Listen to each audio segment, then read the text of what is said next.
Installing the spindles, pretty easy. Slides on. Then you got to put a little pressure on it to separate them. And get the top one to go in the hole. Bring it back up again. That. Put your nut on.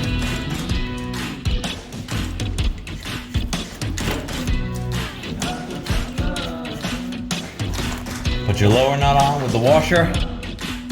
And pretty much at this point you can start tightening stuff down. Alright, I'm going to put the hubs on the spindles. Recommend greasing everything.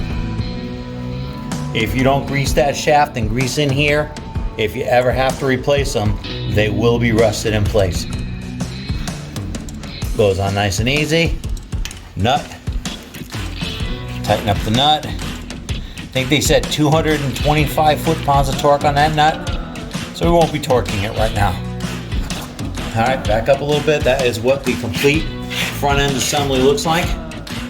You got your hub, you got your spindle, you got your steering arm, you got your ball joints, your upper control arm, your lower control arm with your lower ball joint. Looking good, making progress. Thanks. Okay, today we slapped in the pedal box. Just kind of temporary, just see what things are going to be all about. And as you can see behind that, we've got the firewall sitting in place. Doing some final adjustments and tweaking of that before we start marking it all out. And we've got the steering box mounted. It is just loosely tied in right now because we're missing the spacers that go here. I think I might just make those myself. And we got that. We got motor mounts in. One on each side. So we're looking pretty good. We're making progress. And we'll see you soon.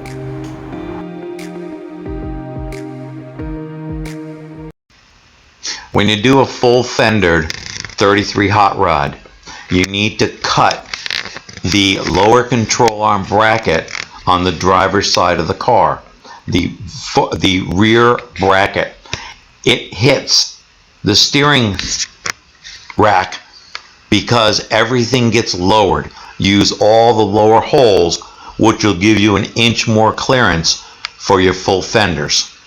So all that has to be cut down. You can see me cutting it down, getting it prepped, and then I'll paint it. I hate to violate the powder coat, but you really don't have too much of a choice in this situation.